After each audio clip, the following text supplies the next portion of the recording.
किसान साथियों राम राम। आशा और उम्मीद करता हूं कि आप सब ठीक ठाक हो। साथियों, आज हम चर्चा करने जा रहे हैं नरमा के भाव के ऊपर, क्योंकि कुछ किसान साथियों के घरों में अभी नरमा पड़ा है और मान के चलो कि लगभग लगभग किसानों ने नरमा जो है बाजार के अंदर इंतजार कर करके नुकसान उठा करके बेच दिया है। नरमा के भाव पर चर्चा करें उससे पहले मैं दो बातें आपको बता देना चाहता हूं। एक बात तो यह बता देना चाहता हूं कि नरमा के बीज को उपचार करने के लिए, नरमा की संपूर्ण सुरक्षा प्रदान करने के लिए जो किसान भाई नरमा की बिजाई करने वाले, उनके लिए मैं एक अलग से वीडियो अपलोड करने जा रहा हूं। मैं दवाई का नाम भी बताऊंगा, उपचार करने का तरीका भी बताऊंगा और वो दवाई उपचार करने में क्या फायदा करेगी ये भी बताऊंगा। इसलिए यदि जो भी किसान मेरे चैनल के साथ जुड़े हुए हैं या फिर नए जो जुड़ने जा रहे हैं किसान, वो इस बात के इच्छुक हैं तो इस चैनल को सब्सक्राइब करके सामने वाली घंटी का बटन दबा लें, ताकि आपको तुरंत वीडियो मिलते रहेंगे और आप इन बातों का फायदा उठाते रहेंगे। साथियों, मैं एक बात आपको हमेशा कह रहा हूं कि सरकार की नीयत खराब है, नीयत खराब है जिसमें कोई दो राय नहीं है, और वो सबूत मैं आपको देने जा रहा हूं। दूसरी बात बता रहा हूं मैं, लखनऊ के अंदर सरकार ने एक फार्म जारी कर दिया कि यदि कोई भी व्यापारी किसान की गेहूं एमएसपी पर से ऊपर खरीदेगा तो उस पर कार्रवाई होगी।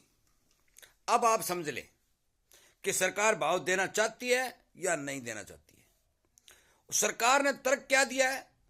तर्क यह दिया है कि व्यापारियों के ऊपर रोक तो लगा दी जाती है, परंतु उनकी निगरानी नहीं की जाती, जिसके कारण जो सरकार को गेहूं मिलना होता है वो व्यापारी ले जाते हैं, सरकार का लक्ष्य पूरा नहीं होता। भाई क्यों नहीं होता? आप 3,000 रुपए खरीदना शुरू कर दो, किसान तो किसी को एक दाना भी नहीं बेचेगा।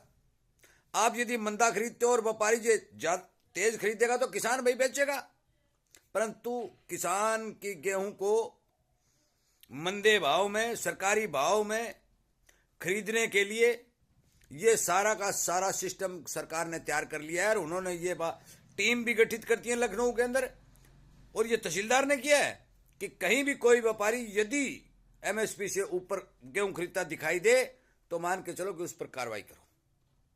साथियों, ये बहुत महत्वपूर्ण सोचने वाली बात है। अब हम बात करते हैं नरमा की। साथियों, मैंने आपको पहले बताया भी था भी भारत के अंदर 325 लाख गांठ की जरूरत है। 350 लाख गांठ से ऊपर उत्पादन होगा नहीं, 260 रुपए से 70 लाख रह सकता है, और इनको 60 लाख गांठों की जरूरत पड़ेगी। आयात करने से ही भारत का काम चलेगा। साथियों, मौके पर मैं आपको बता देना चाहता हूं कि 73,000 गांठों के लगभग बाजार में आ रही हैं।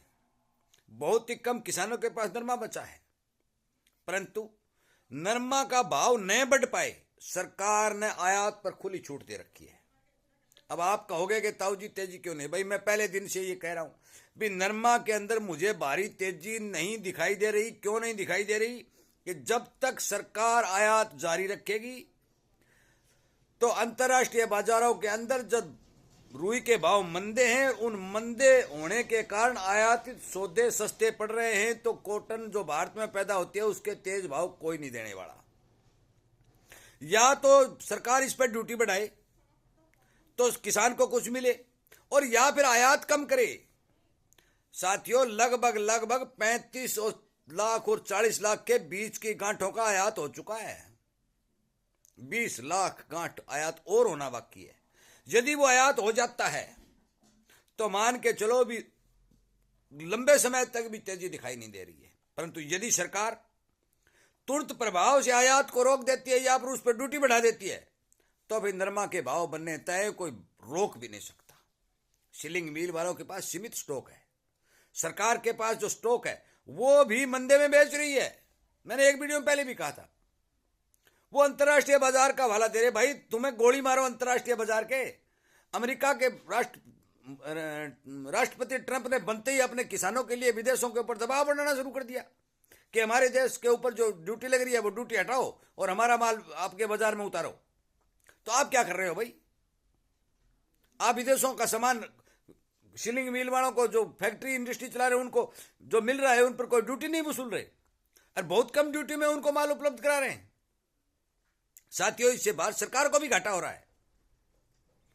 परंतु यह बात मेरे को कहनी नहीं चाहिए, परंतु कहनी पड़ रही है कि जिन जिन पार्टियों की सरकार बनती है उद्योगपति उन्हें चंदा देते हैं और उस चंदे के बदले इनसे यही काम लेते हैं कि वो इन पर ड्यूटी रे बढ़ाए, इनको काम करने की खुली छूट दे और ये मजे से पैसे कमाए और मौके के ऊपर सीलिंग बिल वालों के 15 और 20 रुपए किलो के बच रहे हैं। ये कोई झूठी रिपोर्ट नहीं है। मैं आपसे बार बार कहता हूं कि मैं एक एक तथ्य को बारीकी से समझ के उसके बाद मैं आपके लिए वीडियो बना रहा हूं।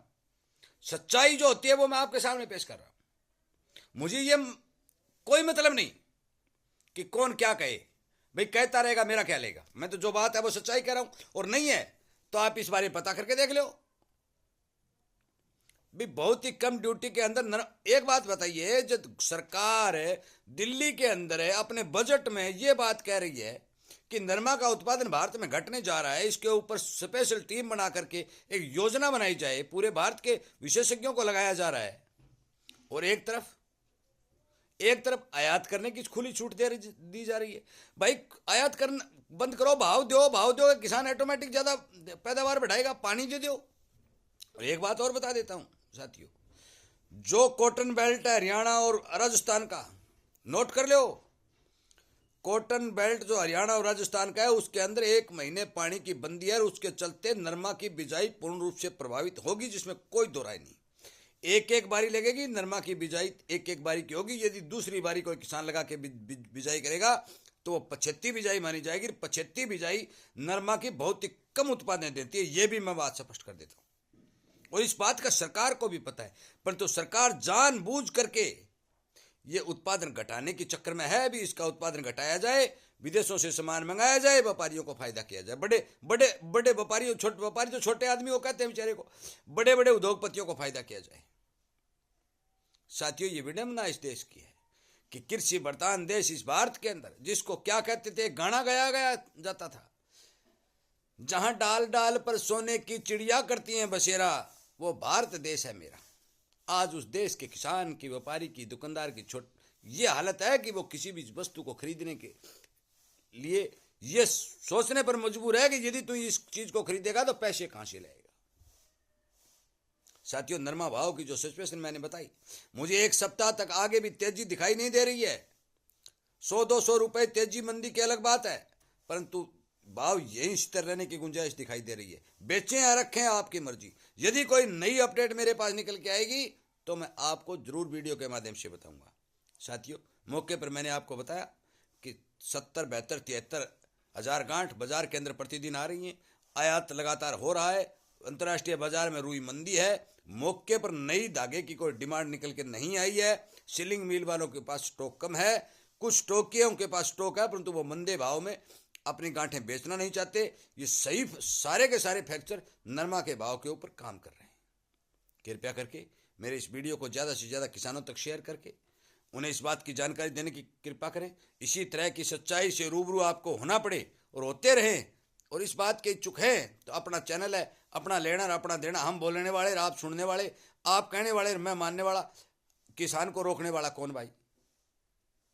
इसलिए चैनल के साथ जुड़ करके किसान की आवाज़ को ज़्यादा बुलंद कर करके, कोने कोने तक पहुंचा करके, सदस्यता को बढ़ा करके किसान हित में काम करने की कृपया करें। मैं यही उम्मीद करते हुए इस वीडियो को आराम देता हूं। जय हिंद।